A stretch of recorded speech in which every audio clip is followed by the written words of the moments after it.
listening to Unfiltered with Mohamad Uncut, a podcast about personal growth and authentic leadership. If you're looking for tips on how to manage others, get ahead, and make your way up the corporate ladder, this is not the show for you. This podcast is about being of service to others, leading from the heart, and evolving into a better version of yourself. Each episode brings you motivated stories about unfiltered leadership and authentic leaders, those who involve others, use their influence to amplify diverse perspectives, and inspire teams to achieve collective results. If this sounds like you, keep listening.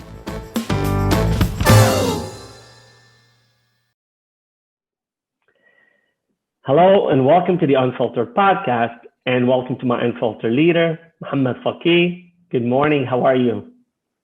I'm very good. How are you? Thank you for having me. Very good. I'm so glad to have you on here. I'm honored. I full respect to you, not just because we're friends off camera, but because I follow what you do.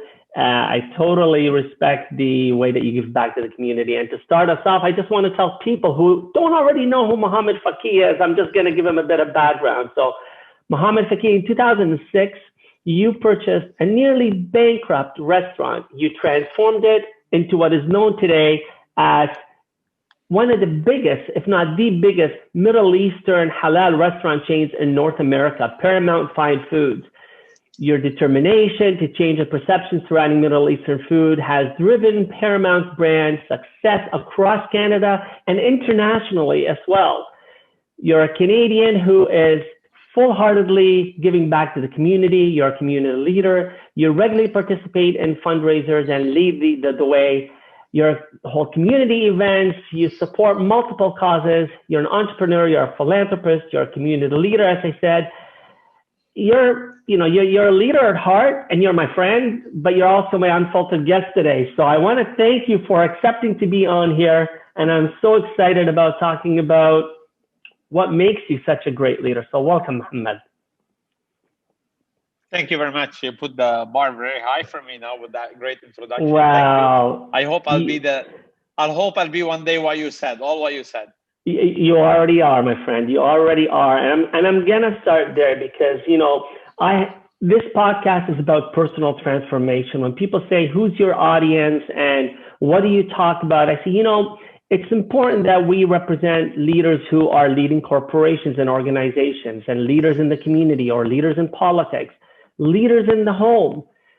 If we can't lead ourselves first and be authentic, unfiltered leaders who lead from the heart, who want to see good in the community and do good to others and be of service to others, we can't be good leaders.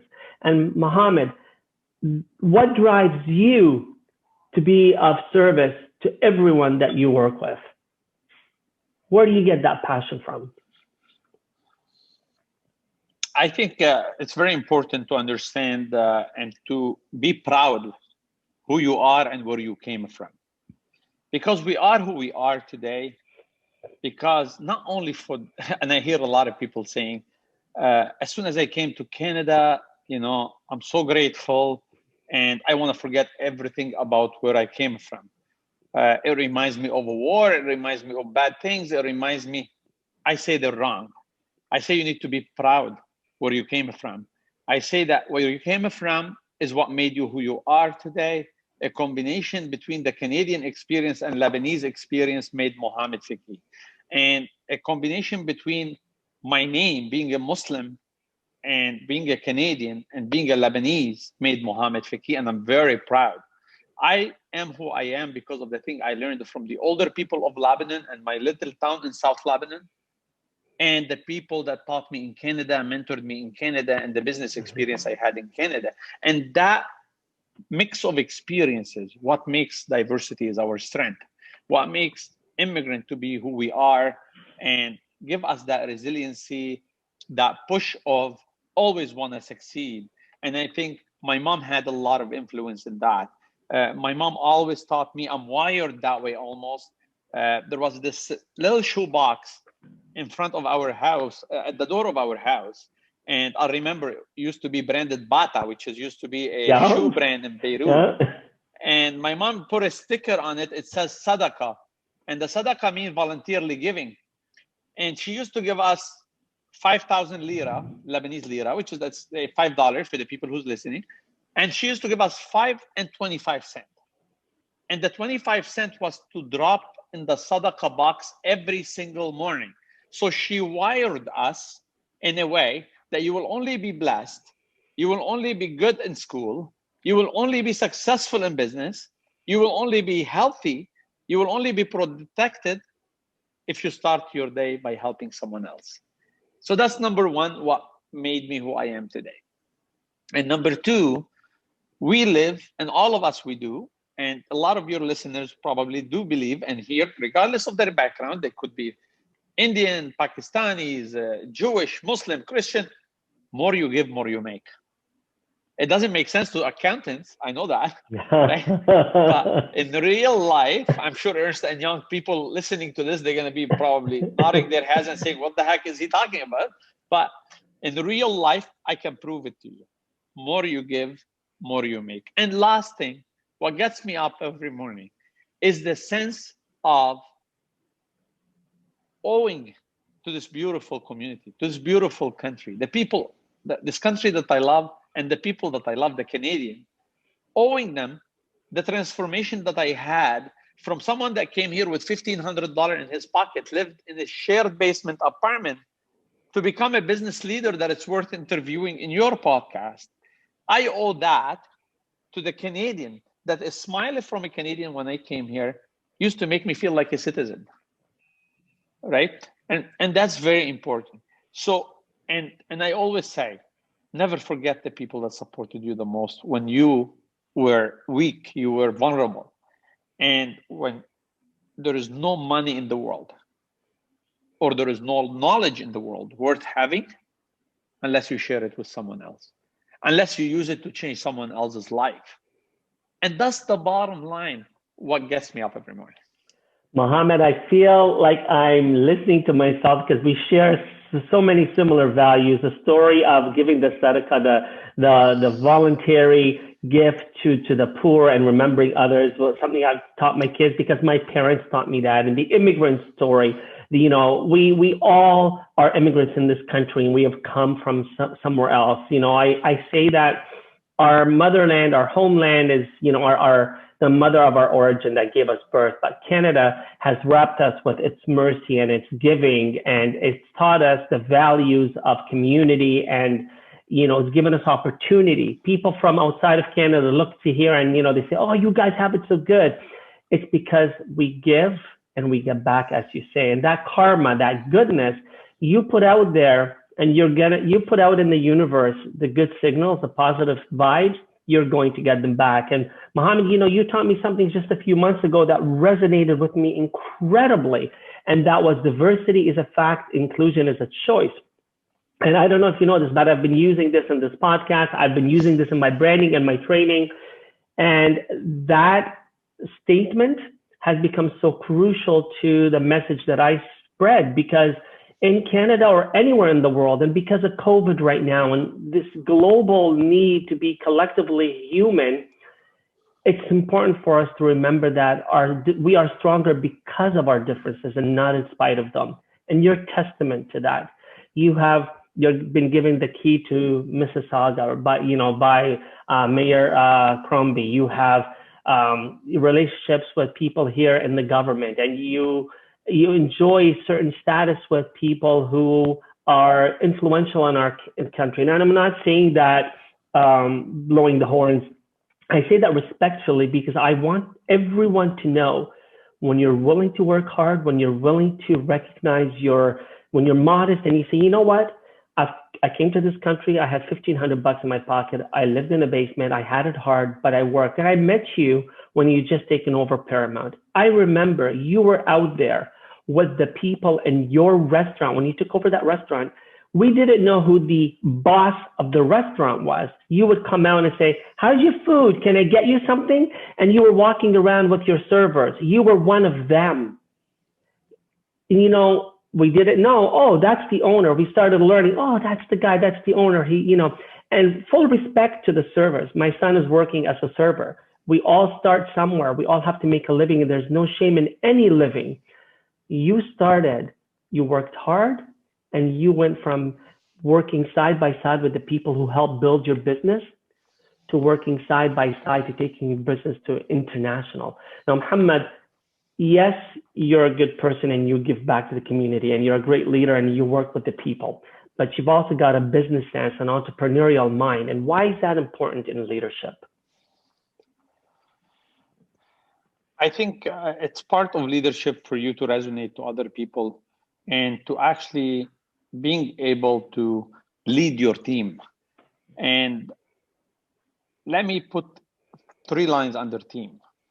To have a mind of business, you need to be able to know what you don't know. And it's very important to know what you don't know. And it gets complicated. The worst people are the people that don't know what they don't know in business, because they'll actually give their opinion and become dangerous. People will follow them because they're holding a position of leadership.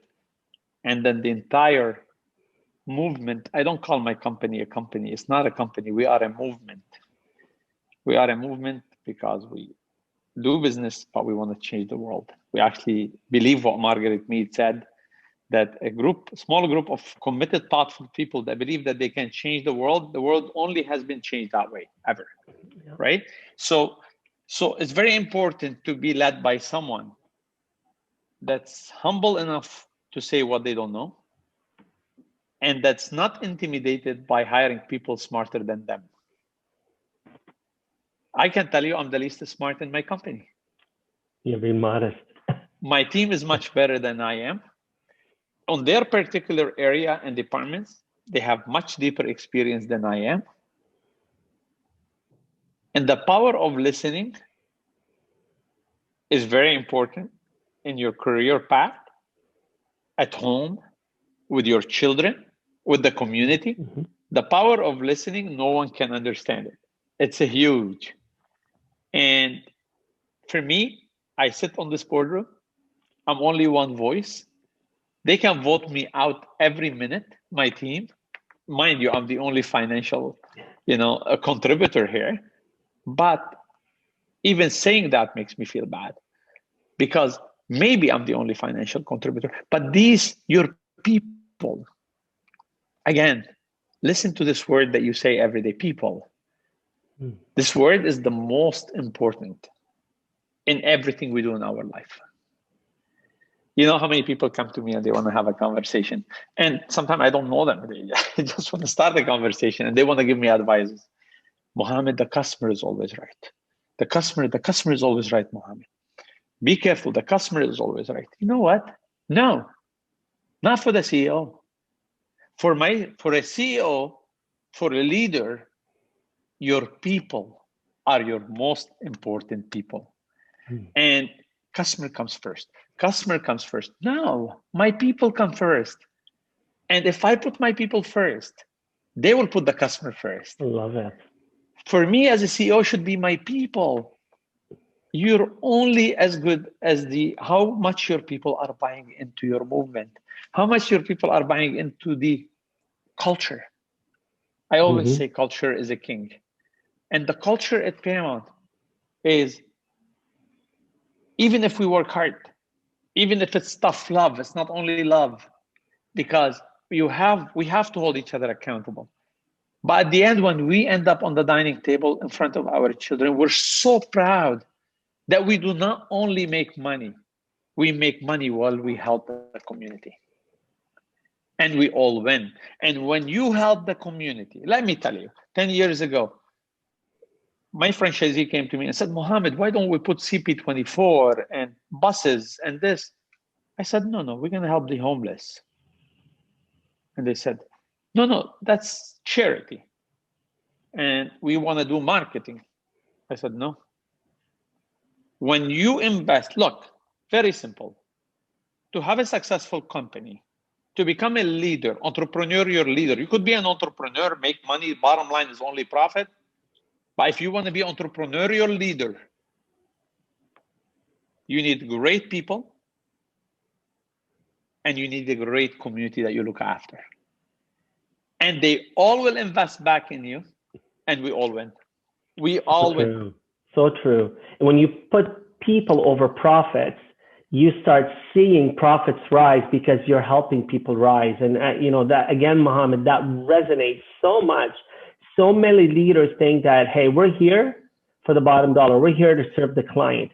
And to your point, let me use another restaurant here. But if you're going to McDonald's and you're coming through the drive-thru and you're going to get a Big Mac and you're the client, you're the customer, and the people making the Big Mac, well, first of all, if there's no people in there, there's no client, there's no customer coming through the drive-thru.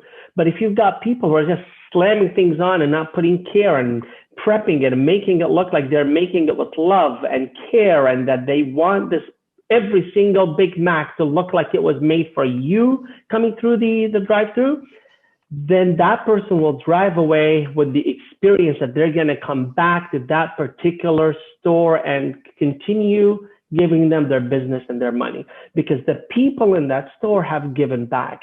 And so a lot of the time, leaders are saying it's about the client. When you harness a workforce, when you work with your people, they become your ambassadors.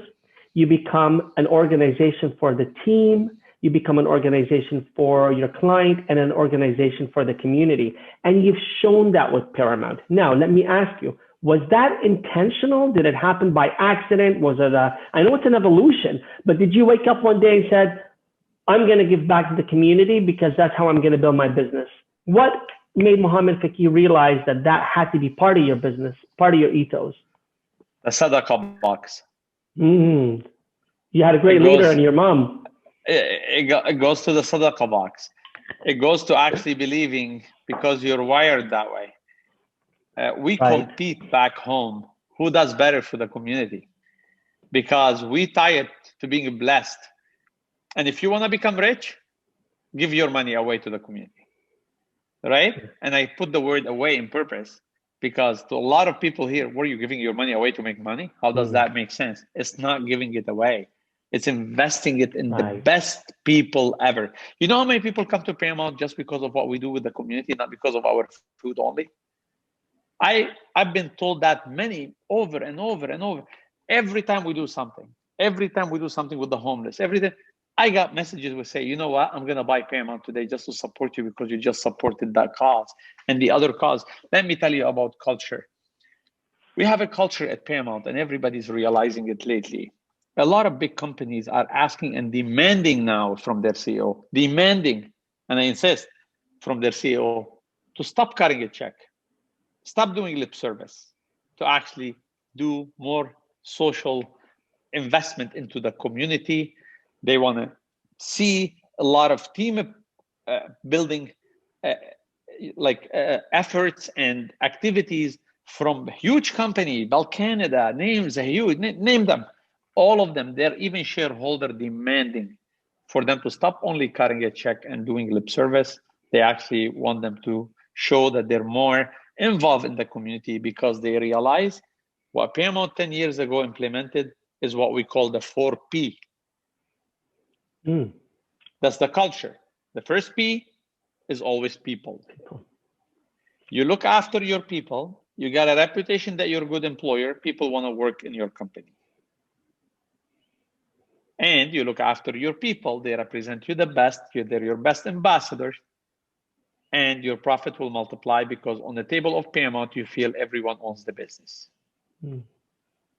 Second P, purpose. When you look after the community, you will attract more talents to your team, because people in our country, especially in this beautiful, amazing country of Canada, wants to be part of something bigger than ourselves. All of us, we do. And imagine if you can have it both ways. Work at a place that is involved in something always bigger than ourselves. And there is nothing bigger than me and you and all of us, than the community, than the homeless, than the people that they're treated badly, than the indigenous, than Black Lives Matter. This is all bigger than us. And people will not be always part of something bigger than themselves. Right? And then coming and seeing a company that you can work in and be part of something bigger than yourself, and make your team pick the causes you want to be involved in, get them their buy-in, and make them go to their dining table, tell a story how their cause has helped that many thousand people, right? And then the community watching you doing this, why would they eat somewhere else? Mm-hmm. Is actually the profitable thing to do to support the community.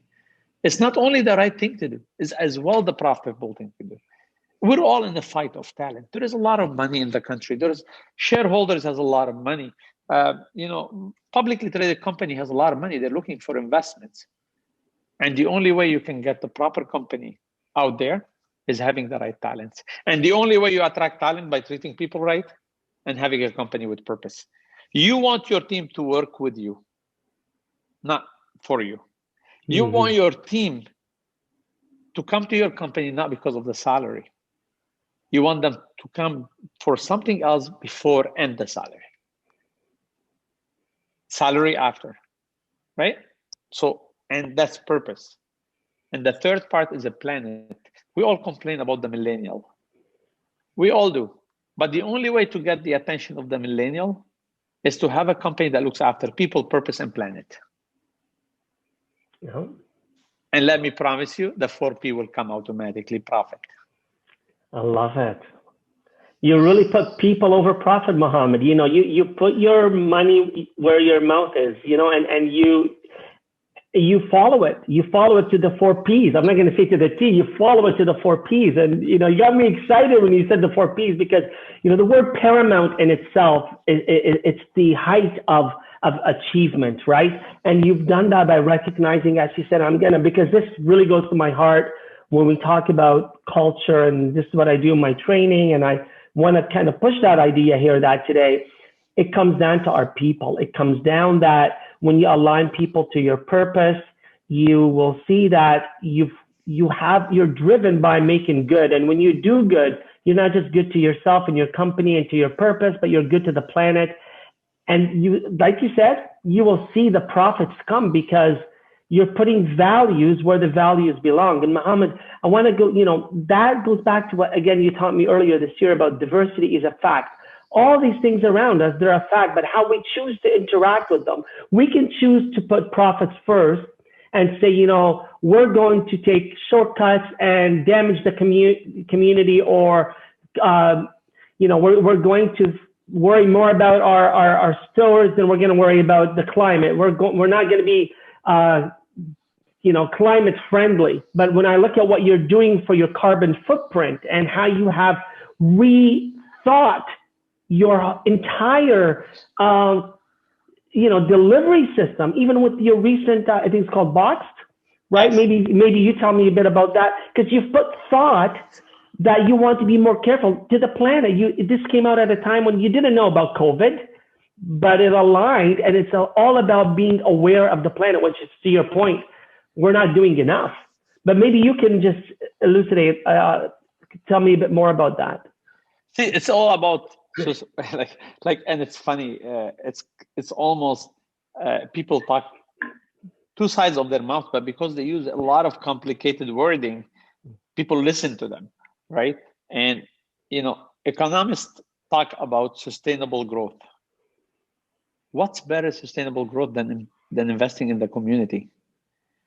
And if you look at anyone's mind today, it's health, economy, and climate change.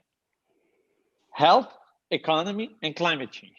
Because people don't want the climate change to become the health again and that cause different type of pandemic. Economy, because people want to travel again, pay their bill. They feel scared. They feel scared for their life. They feel scared for their jobs, right? And as a business, you need to study your surrounding, your market, and the people around you. And if these are the three, you better tackle them and be ahead of the game. And you tackle them by, making sure all your takeout supplier microdegradable, and you do everything the best way you can, possibly including your garbage collection, your recycling, your purchasing, cutlery, your bags, everything you can. Look, in everything in life, either with family, in politics, in community, you will sleep very well. And you will get to one word we all want to be: happy. If you're sure, when you look at the mirror, you don't pretend on anything that it's put in front of you, that you've done everything you know and everything you can. As soon as you do that, you can sleep. And you can sleep 4 hours and feel like you slept 9, like I do. Right? Look, I worked until today 21 hours a day, and nothing hurt except my jaw. I'm always smiling. I noticed that. I know that. Right? So the bottom line is having people say, Mohamad, have an answer to everything. I don't have an answer to everything. But because I got to this point where I am so harsh on myself that I am doing everything I can, I'm finding out, and everything I got to know about something, I go and do it to the best of my ability, then for sure I have an answer, because you know that's your answer. You know, yes. that a lot of us sit back and if something doesn't go like planned, we get upset, we get frustrated, and we don't have a solution. Let's use the word solution for the answer, right? And what you said earlier about listening, right? And, you know, your current smile is a reflection of your positivity that, you know, yeah, things may be bad, but could they be better? And that makes you smile, because I think that's a solution, is believing that little bata box, the Seneca box, right? It's believing that something could be better. Yeah, and look, you're talking to someone, right? Yeah, you're talking to someone that is in the hardest hit business or industry during the pandemic, and I'm still smiling. I had an interview this morning, like 20 minutes before starting this, with CP24, and I chew up the premier and the Minister of Finance that they're very slow on their subsidy. But let me tell you something. This is the same guy who lived, right, during the war, underground for weeks. And my dad used to come out from hiding from the bombs and everything. And he used to say, with a smile, I can't wait. We're going to build new businesses. We're going to hire new people. And I'm like, what's wrong with this man, right? And to all of you in Canada, I'm telling you, that beautiful day will come. Another day will come, and we will all agree to it together. We'll hire new people. We'll build more businesses. You need to believe that that light will come. So yeah, we all sometimes go to a darker spot during the pandemic and feel psychologically down. It's all about how do we snap back and fast. Right. And believe in ourselves, believe in our country, and believe something good is going to come. And what can we learn from this pandemic? And what I'm realizing, I hope that we'll become kinder. Yeah. I hope we realize when we say we're all in it together, it doesn't become just a hashtag, right? That we stay in it together. Right. We stay in our community together. We need to build more community within our communities. And we need to build more sense of community more. And honestly, we need to be kinder, simply kinder to each other. You make my heart just get excited with your words, because, you know, there's no greater purpose in life than to be the change that you want to become in the world, to be the positive change, to do good and to be good to others, and to be that reflection, and to know that you don't have all the answers. Right now, no one has the answers. And, you know, in Canada, not the premier, not the prime minister, not our health officials, not our elected leaders, not even our doctors, not even our specialists. We are doing our best, and we're looking at how we can do it together. And this is a story anywhere in the world, or it should be the story, that together, how can we take care of each other? How can we protect each other? We don't have all the answers. I know at one point, masks were dangerous. Now masks are mandatory. But you know what? It's okay to reflect and to know that we have to shift. We have to, I don't want to use words like shift and pivot, but we do. We have to learn. Life is an ongoing process.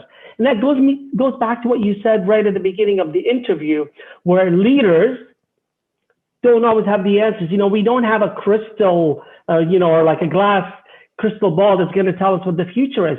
And it's okay as the leader, as you said earlier, to look around you and to say, I don't know. That humility, right? But you look to the people around you and you say, maybe you know. And I heard you say as a leader that one of the most important things that we can do is to admit where we don't have the answers, but maybe to listen to others and to hire the sort of people that know more than us.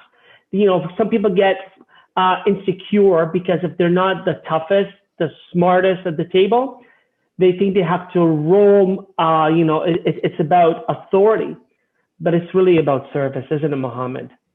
It's absolutely, and it's all about our attitude towards everything. And the collective attitude, right?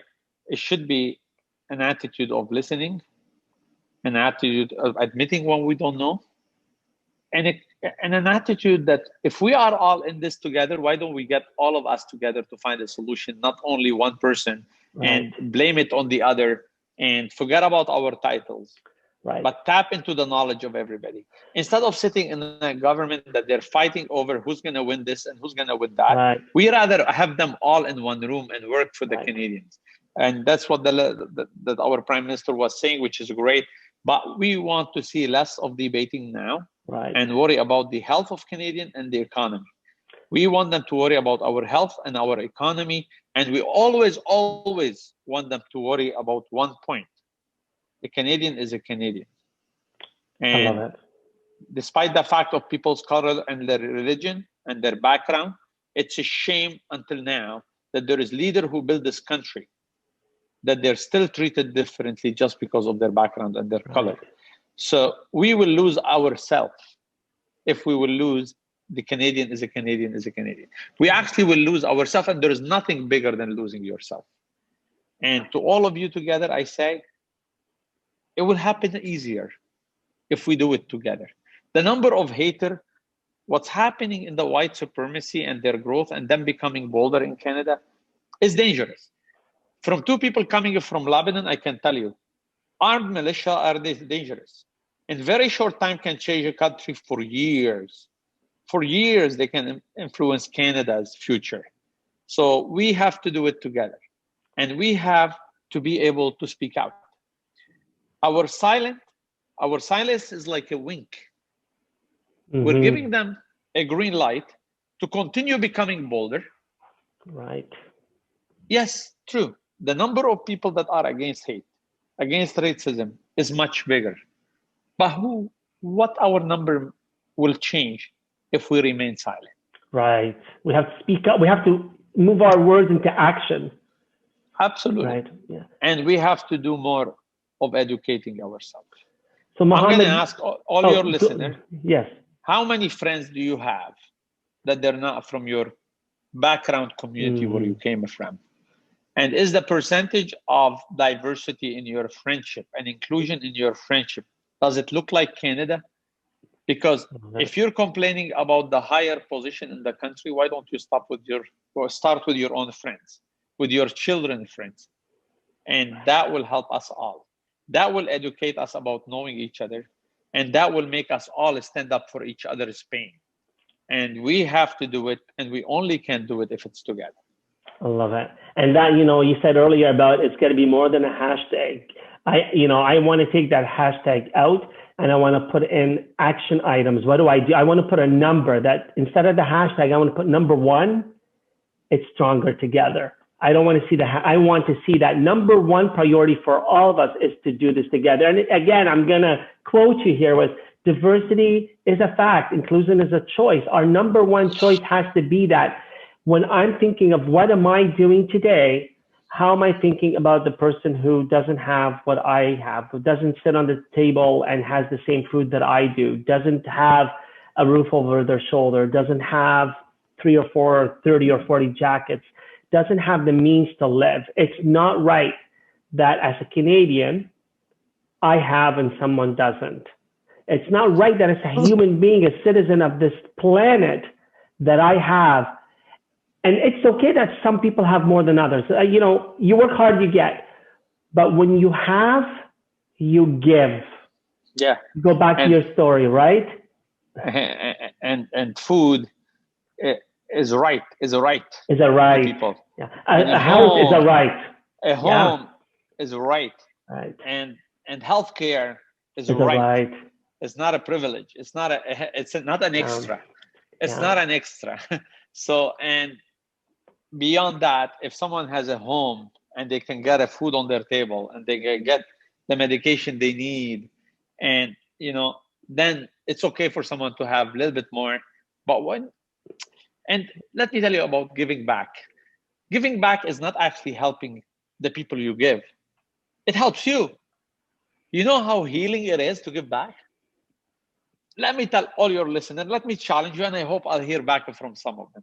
When you're having a bad day, when things are going wrong in a week, take $100, go buy some grocery and give it yourself to a family and listen to their story. Don't only give them the food. Don't give it to a bigger charity. Go do it yourself and tell me how it felt while you're driving back from that family house. And You're when you got at crying. home and you told, absolutely. And when you told the story, you feel that you're appreciative of what you have. You forget your problems because you felt like your problems are not as big as the other family problem.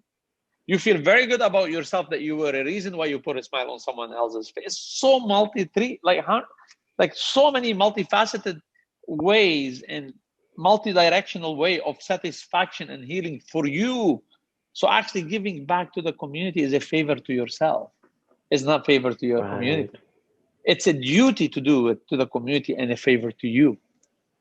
The goodness that we get from giving, and I know what it does. Neuroscientists talk about just the what our body is doing in terms of reacting to the giving is like, it's not like exercise. It's not like having a good meal or being with someone you love. It is the most satisfying payback to your body. And this, Mohamad, is where it kind of leads me into the unfiltered thought of the week. This is where I ask the guest to share some learning or some advice or some enlightenment that you've had to help the listener to be a better person, a better human, a better giver. What advice would you give for us all to give more wholeheartedly?